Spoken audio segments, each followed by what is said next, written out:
Steinhouse, and welcome to Money Chat Now. Money Chat Now is a politically charged stock market pre-show giving you the politics of the day and the biggest moves in the stock market. It is presented with comedic common sense and just the right amount of sarcasm by an expert in financial literacy. And hey, that's me, Larry Steinhouse. Today is Thursday, October 20th, and I want to welcome you to the show. We are here live on Facebook, Twitter, LinkedIn, and YouTube. And of course, you can also find repeats of the show on Rumble and Spotify. Please search Money Chat Now and Larry Steinhouse, and then you can follow me there as well. Hey, if you'd like to connect to me directly, please go to contactlarry.com. That's contactlarry.com, and there you will find my social media connections, my email, and my text message information, contactlarry.com. Hey, just a reminder, if you're watching online, hit that like button. Come on, everybody, hit that like button right now. If you're watching on YouTube, hit the like button. If you're watching on Facebook or LinkedIn or Twitter, hit the like button. Also, hit that share button. So if you're watching on Facebook, hit that share button. Hey, don't forget to subscribe to the YouTube channel and like the Money Chat Now page on Facebook. And of course, you can also find Money Chat Now and the Larry Steinhouse Show on Spotify. By the way, the difference between Money Chat Now and the Larry Steinhouse Show is on Money Chat Now will have the breakout sessions on Spotify, and the Larry Steinhouse Show will have the interviews on Spotify. That's the difference. You can also comment live during the show on YouTube, Facebook, LinkedIn, and Twitter. And please say hi so I know you're watching. A couple people saying hi already. Real quick, it looks like we have James coming in from YouTube, Jose, one of my top fans. We got Tommy coming in and saying hi. Hey, thanks, Tommy. I appreciate you sharing it. All right. Okay, also, don't forget to join the Money Chat Now fan page on Facebook, because if you do that, you can still watch the show when I'm in Facebook jail. I've been behaving lately, and it's funny because I start typing something, and I have to stop typing it, going, oh, I'm just going to be put in Facebook jail. Why even bother? So, it's just so annoying. Anyway, on today's show, we're going to be talking about the market recap yesterday. We're going to be talking about self-driving rideshare. We're going to be talking about home builder sentiment and student loan forgiveness update. It's interesting stuff. Oh, by the way, there's my wife. I love you, Linda. All right, Money Chat Now is brought to you by Investor Schooling, and you can attend a complimentary class this Thursday by going to investorschooling.com, and there you will learn about real estate investing and stock options trading from those who do it every day. Hey, do you know how to share this program? Underneath the video, there's a share button. So go to the right, you hit the share button, then press the share button and choose from Share Now. So you choose Share Now from the drop-down. Thanks again. I see Betsy and Peter and others who shared it. I truly appreciate it, and I bet your friends find us as enjoyable as you do. Let's talk about yesterday. Well, it looks like the market rally kind of fizzled out yesterday. The best performing stock, of course, was Netflix after the earnings came in strong on Tuesday. The big news of the stock was that he added over 2 million subscribers. Wow. The stock finished up over 31% to about 272. The biggest loser in the market was a surprise to me. It was Generac. The home generator and energy storage company dropped 25% yesterday when they warned their earnings would be lower than expected. So Generac was a big winner in the world, when the world thought the sky was falling during the pandemic. Preppers like myself were installing generators in case the world came to an end and electricity was shut off at the grid. Kind of like why I have enough ammo for a small army. Anyway, add to that all of the excess income for the country, generators were no longer out of reach for the average public. So the company, like many others, crushed expectations in the past years, and like many of the other companies, business is slowing. So basically, they're just letting investors know this, and the stock plummeted. Like I had mentioned several times in my classes and on the show that I felt all stocks would return to 2019 prices and then kind of cycle in the range of that time. And this is just another example of that. The last time this stock was this low was 2020, and it grew as high as 525 in August. That's a crazy decline of 75% in 2 months. However, if my theory holds, the stock will be in the 50s in a few months.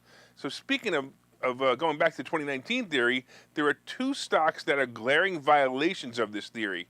So you might want to write these down. The first one is Apple. If my theory holds here, the stock is way overpriced at 143, and in 2019, the stock would have been trading at about 47. Yikes. That means Apple has a really far way to go down. Here's the next glaring violator of the theory, which is Tesla. So Tesla yesterday actually had an earnings report that was kind of mediocre. Tesla reported earnings of $1.05 a share. Wall Street had expectations of 99 cents a share, but their revenue came in at $21.45 billion, missing the $21.96 billion expected. I never understand. It's not that far, really, but it's still not bad earnings at all. But let's go back to 2019 theory and look at what it was trading at. At today's trading number of 214, That would include, by the way, two splits between 2019 and now. The adjusted price would now be between 38 and 40 if we go to 2019 theory. Now, the stock is also currently trading at 44 times earnings. At the price of about 40, the stock would pretty much, be right around a multiple of about 10, which would be normal. Here's another thing. You guys want to put play? Get puts on Tesla now. Not only because of what I just said, but here's what's going to go on in the next 2 weeks. In the next 2 weeks, Elon Musk is going to sell shares of Tesla to buy Twitter. And when he does that, that stock's going to plummet 50 points. Anyway, that's just a speculation play, but that's a speculation play I think will do really well. Frankly, by the way, the fact that Ford is currently selling for 6.5 times earnings and the stock sells for $12, logically Ford is a little low and Tesla's about 4 times too high for me anyway. Speaking of Tesla, it's now 9 days, as I said, till Elon has his deadline of buying Twitter, or the lawsuit continues with him having no chance of winning the lawsuit. So he's buying that, and he's going to need the money. By the way, Twitter is currently selling for 127 times earnings, and in 2019 the stock was selling for about 30. So it's now 51. It's selling for about 30. So I don't know, man. I don't know if I think he's getting robbed on that one. Meta, on the other hand, looks like a winner to me when you use the theory. Meta is right at the 2019 low. This signals to me that Meta will move up to 2019 range of a high of about 180. 160 would be a safe bet. The stock is currently selling for 133, which is only 14 times earnings. If the earnings report is really bad, it could drive the stock lower, but the only thing that would make the stock go bad is, Zuckerberg's obsession with the metaverse. This could kill the stock temporarily. Meta's earnings are next week, and I'm waiting with bated breath. I think it's going to be pretty good. I really need 140 before earnings so I can get out of a play at a small profit. Lastly, Alcoa had a surprise bad earnings report when revenue dropped about 8%. The stock is only 7%. It fell only 7%, but it's currently trading at 35. I'm looking forward to seeing my theory holds on all these plays. Let's look at the futures. Let's see what it has in store for us. And right now we're at 30,000, which gives the futures up 117. The S&P is up 5, and the Nasdaq is down 10. Now I've been looking at the futures all morning. They were down about 100 points earlier, so they've been coming up a lot. The Nasdaq was also down further. Then it came up. It was positive for a little while, so now it's just down. All right, let's talk about self-driving ride sharing. Hey, we know it's coming, right? Soon we will have all the self-driving cars taking us from place to place. You will order your car via an app on your phone, such as Uber or Lyft, and in a few minutes a car will arrive at your door without a driver. You will get in and out and your favorite music will be playing, and when you reach your destination, a soft voice of your choosing, male, female, or something else, will remind you to take your belongings and to have a nice day. At that point, owning a car will become unnecessary, and shortly after, all cars will be autonomous. Well, this has been growing in several test areas, and now Waymo, a company owned by Alphabet, formerly known as Google, is going to test its self-driving rideshare service in Los Angeles. Waymo currently only operates the service to the public in East Valley region of Phoenix. The set for this self-driving system requires mapping data, and they have already started driving around the city collecting that data. That process involves human driving cars down streets while sensors gather information on crosswalks, road edges, curb heights, and intersections. Waymo said the service will first begin with safety drivers behind the wheel and later with just Waymo employees as riders. It will begin public testing after it gathers permits and feedback. The company declined to provide even a rough timeline of when it expects these milestones to happen. But the self-driving car industry has also been slow to progress. To me, it's a no-brainer. These self-driving cars are the obvious evolution of transportation. My favorite movie example of this was in the movie Total Recall when Arnold Schwarzenegger got into the Johnny cab with the robot driver. I love that. That was the best. I wonder if they'll eventually have autonomous drivers or mock drivers in the car. One of the best things about an Uber or a Lyft are the conversations with the drivers. You learn a lot about the person, and the time passes by quickly when you're chatting with the driver. By the way, I still think Uber is a massive play in this arena. It will be a long-term buy and hold stock, but I see it clearly as the Netflix of rideshare. Remember a long time ago, Netflix would send you DVDs and you had to send them back? Now it's all streaming. Tesla and Hertz will also have a future in this model. I would assume that it'll be a subscription model based on usage instead of paying per ride. It'll probably be a monthly fee with a different tiers based on expected usage. I also guess our grandchildren's kids may never know the joy of driving a car. Oh well, what are you going to do? I'm going to keep a car for always. All right, let's take a break here, and I'll see you guys in a minute. Okay, so you thought about buying and selling real estate. You've thought about investing in the stock market, but don't know where to start. Well, what if you could find a place to unlock strategies to master both real estate and the stock market, all without the headache? That place is Investor Schooling, hosted by Larry Steinhouse, an expert in real estate, financial literacy, and the ins and outs of the stock market. You can attend Investor Schooling in person or online 8 times a month. You can and will learn how to make money in real estate, and you will learn mastery of stock techniques such as options and covered calls. You will even get a chance to ask one of your burning questions to the stock option sultan, the master of picks and plays. Call 866-424-2829 for free information and receive a complimentary pass to attend classes, or register online at investorschooling.com. Don't delay. These passes are limited. So what are you waiting for? Call 866-424-2829. That's 866-424-2829. Or visit investorschooling.com. That's investorschooling.com.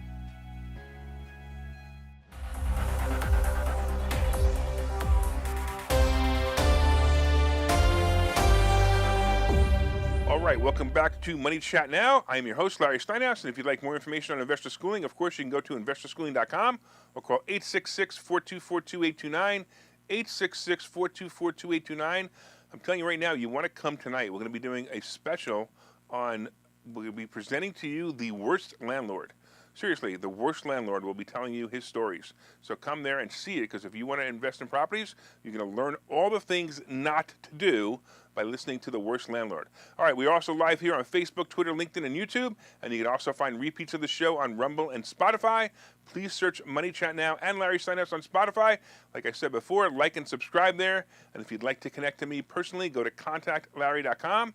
That's contactlarry.com, and there you will find my social media connections, my email, and my text message information. Contactlarry.com. All right, a couple people coming online. Actually, I see that one of my favorite Uber drivers or Lyft drivers, I'm not sure which he is on there. Let's say hello to Bill and Tom and Rob and Joe and Michael and James and Mark and Ken and Deb. Oh boy, thanks so much, guys. I totally appreciate you guys. Hit the share button. Everybody grab your share button next to the thing below the video and share it on your page. All right, so far, of course, we've been discussing the market recap. Just to give you a quick update, the futures are up 105, the S&P is up 3, and the NASDAQ is still down about 14, but not bad, not bad. We talked about self-driving cars, and I think they're going to be all over the place. Coming up, we got home builder sentiment and student loan forgiveness, and of course today's picks and plays. But did you guys hit that like button, hit the share button, hit the like button? Leave me a comment to say hi if you haven't already. So if you're a first-time watcher, just say hi so I know you're watching. Please share and like as well. And also, hey, don't forget to order my new book. It's called Money Hacks, and if you ordered it, please leave a review on Amazon. So if you ordered this book and you read it, even if you didn't read it, I don't care, but I'd prefer if you read it. Leave a review on Amazon. I noticed that the reviews are slowing down. So anybody who's watching right now who has not left a review, please leave a review. Hey, Linda, did you leave a review? Anyway, let's talk about home builder sentiment. So the housing market is really starting to sink, and now the home builder sentiment numbers have dropped even more. So the home builder sentiment is basically a survey given to home builders regarding their thoughts on how the sales of new homes are progressing. It tracks the confidence of whether a new home development will sell quickly or slowly. So the home builder sentiment is on a scale of 1 to 100, and anything below 50 is considered a serious problem. Well, last month, the home builder sentiment came in at its lowest level since 2012. 2012 was the peak or the absolute bottom of the housing market. Anyway, the number was 38. Yikes. So home builders are struggling. They're struggling with this market and interest rates at 7.5%. And that's a big problem. That's a far cry from the 3 or 3.5% interest rate in December. By the way, the home builder sentiment was in the 90s about a year ago. Even previously home resales of sales are staying on the market longer. Look, it's here, folks. The housing recession is clearly here, and it's going to get worse, and a lot worse before it gets better. Like in 2008 through 10, we will see home builders go out of business, and they will struggle to sell houses they already have planned to build.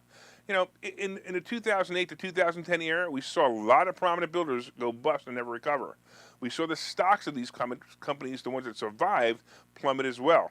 Looking at the chart for Toll Brothers, I see that we're at the 2019 price right now of about 40.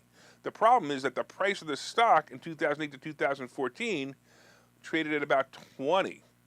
This is kind of where I believe the stock's going to be headed. But if it drops there too fast, it'll go into the single digits for about a year or two. Lennar is also currently, now check this one out, because if you want to have a put play, here's one. Lennar is currently selling at 72 and has not come down to the 2019 price of 45.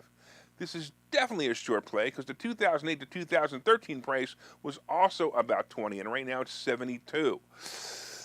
From 70 to 20 is a really long way to go. I see it as just the beginning of the housing recession. It's even possible that rents will start to creep down as well. I'm personally prepared for all this. I refinanced all of my houses, or most of my houses, I should say, at lower rates, or took over mortgages at low rates, so I'm fine. I think the highest rate I'm paying right now is 7. I have my rent increases up to date, and I'm waiting to buy more homes. But the transition period from here to the bottom will be painful for many real estate investors, many real estate agents, mortgage brokers, and other people involved in home sales and home building. I'm going to say it again, Jerome Powell needs to slow down here. He moved the internet rate up way too fast, and he fell asleep at the switch for the past 8 years, and now the American public will have to pay for his mistake. I really hope he's listening to the people who are telling him this. It's rough when you realize that the people who make decisions for your life and your finances have so much wealth that they never experience what the average person experiences by their decisions. Well, it is what it is, but if you plan to buy a house soon, expect prices to come down. This spring is going to be a shock to many who wanted to sell their houses, but the spring of 2024 is going to be maddening to many. The issue will be whether we have enough buyers who will qualify for their loans. Many buyers will experience lows in savings accounts, lower incomes, or no income at all, and this will make the pool of buyers less than the pool of sellers, something we haven't seen in a while. This will also last about 5 years before it begins to turn around. Here's where the brave stick it out. If you have real estate, just hold on to it for the next 7 years, and you will be really happy. And the more real estate you have, the better your financial situation will be. And if you dare short the home builders, my guess is that's why the stocks are still high, believe it or not, is because people are shorting them and they're driving the price up. If I can find another countrywide bank scenario, I would short that too. Synchrony Bank is on my radar. Did you notice that? How many Synchrony bank cards you have now? They have everything from PayPal to Lowe's to Amazon. This means when the real recession kicks in about 9 months from now, people will start to default on their loan payments. If one bank, Synchrony Bank, has many loans as they do, bad things will happen in earnings reports and the stocks will fall rapidly. Also, get as many credit cards as you can right now. You don't have to use them, but right now credit card companies are struggling to make their books look good with credit card holders on file.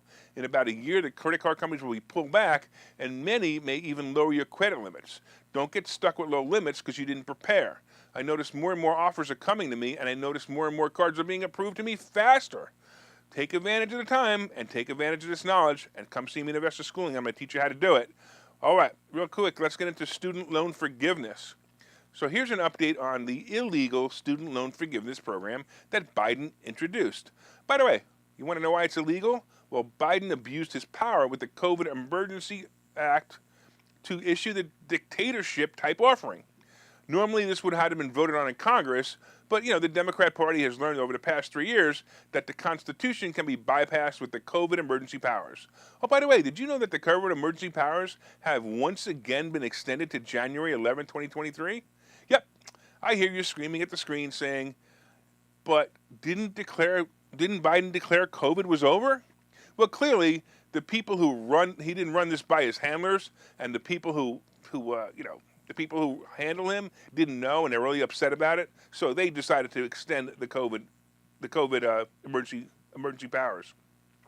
But getting back to student loan forgiveness, the applications went live over the weekend, and more than 8 million people applied for student loan forgiveness. The website was spotty at first, but it certainly wasn't like the disaster that Obamacare was many years ago. Many more people are applying. However, there's a group of people who are taking this illegal mandate to court to try to stop it. So the lawsuit to stop it hasn't had much traction, and it's been denied. However, now the rest of the decision is up to the Supreme Court. The request by the Brown County Taxpayers Association in Wisconsin was directed to Justice Amy Coney Barrett, who is responsible for handling emergency application requests from the 7th Circuit U.S. Court of Appeals. Well, a federal judge in Wisconsin earlier this month dismissed the Taxpayers Association lawsuit challenging the program, ruling that the group did not have legal standing to block the plan. All right, so let me explain this to you. In order to block the student loan forgiveness, the plaintiffs need to show that this will cause harm to them. They're basing their case on a possible tax increase to the citizens that they feel will pay for the student loans. In other words, the student loans aren't being forgiven, the loans are being transferred to the taxpayer. The problem with this argument is the burden of proof. Nowhere in the plan does it say that the government will be raising taxes to cover the loan. In fact, nowhere in the plan does it say where the money's actually coming from. And maybe it's just a wash. Well, the plaintiffs are doing all they can to stop the plan to forgive the loans, but from what I'm reading, even the most conservative judge can't rule in their favor on the grounds of the lawsuit filed. Look, I'm surprised that no one has filed a lawsuit on the grounds that his abuse of power. That would make more sense to me. But hey, I'm just a guy sitting here in Pennsylvania with a cheesy morning show on the internet. What do I know? So I'm sure the forgiveness will happen, and like I said in the past, the real problem is the predatory nature of which these loans are issued. You know, it's like putting a gun to an 18-year-old's head going, sign here or your life will suck. Sign it now, sign it. All right, let's take a break here, and after this break, we'll have some picks and plays for today. Hi, I'm Larry Steinhouse, and one of the most misunderstood things in America is money. That's why I've written this book. It's called Money Hacks, because everything you think you know about money is wrong. And I'm telling you, everything you think you know about money is wrong. When you read this book, you will learn things about money that you did not know. You will even learn if money can buy you happiness. I have a full chapter dedicated to that. You're going to definitely want to read that. I talk about how to use other people's money to buy real estate. I talk about how to save more money, and I even talk about how to rebuild your credit score in this book. There are 22 amazing chapters in this book. This book is now available everywhere. It's available on Amazon. It's available on barnesandnoble.com. And you can order this book right now, and you'll have it in 2 days, and you'll start learning things about money that you never knew before. So order the book right now. Go to Amazon, go to barnesandnoble.com, and order the book, Money Hacks by Larry Steinhouse.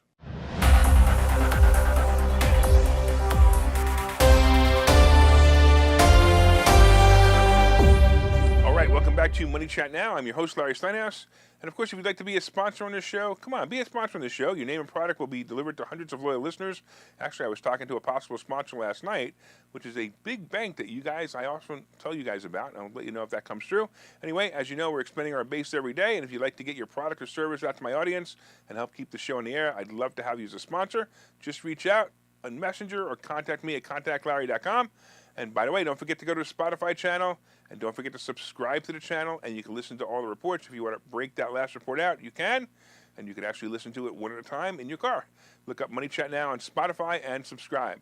So I have to tell you, I'm looking up, and I'm laughing hysterically during the commercial, because Tommy writes, he writes based on my last comment, he goes, yes, it's a tasty, cheesy show. He said, yes, it's a tasty, cheesy show. It's a Gouda show. Okay, whatever.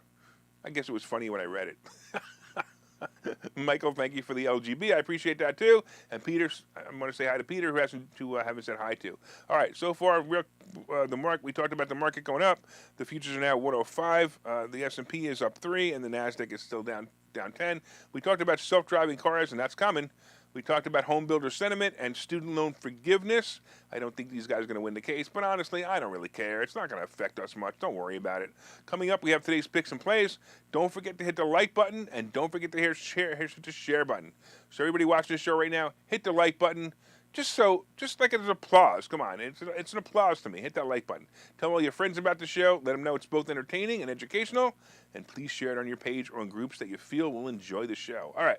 So the question is, will the choppiness continue today?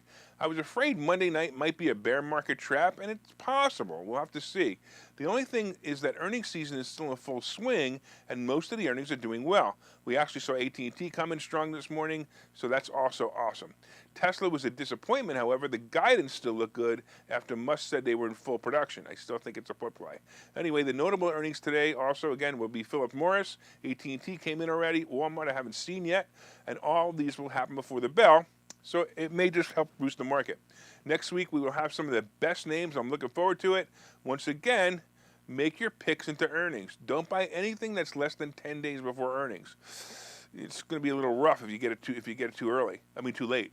That's just gambling, actually. Meta and Apple are going to be the tell for the rest of the year. I'm afraid Apple's going to sink after this, but hey, it's just a feeling based on my earlier story about the 2019 prices. So watch for it. I'm not sure that Apple's going to be a great play. I think Meta might be a great play. I actually think Meta's going to be going to shock everybody this earnings season. All right, on the crypto scene, crypto is still not moving. I'm just reading the same screen every day. Bitcoin is a little above 19,000 and Ethereum is still about 1,300. I don't even rewrite it. All right, gold and silver aren't moving much either, though. So gold, basically, gold is around 1640 and silver is now about 1850. Like I've been telling you for a while, I buy silver, but right now I think gold is the better play. You could buy an ounce of gold for 1640, throw it in your safe, in your drawer, or whatever you want to put it. Buy the physical gold. Don't put it in your IRA. This is here so that you can use it for the zombie apocalypse.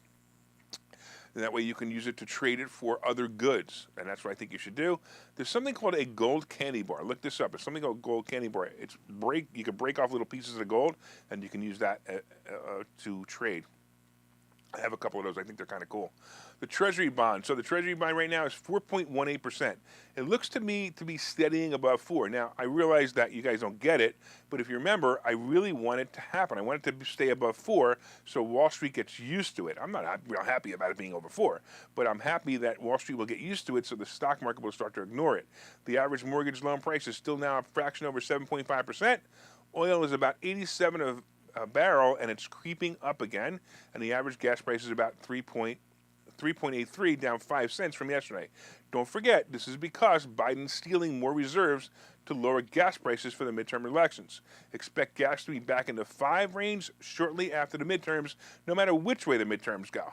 They'll probably punish us more if the Republicans get in. But either way, the Democrats will definitely forget this will even happen because they're so freaking blind. All right, I want to thank you all for watching Money Chat Now. We are here live every morning at 7:30 on Facebook, Twitter, LinkedIn, and YouTube. And you can also find repeats of the show on Rumble and Spotify. My name again is Larry Steinhouse. I am the host of Money Chat Now, and I am the CEO of Investor Schooling. And remember, you can contact me directly at Contact Larry. That's contactlarry.com. Contactlarry.com. Everybody go there and just take a look at what that looks like because it's kind of cool. You can get all my social media information right there. And of course, everybody, make it a profitable day.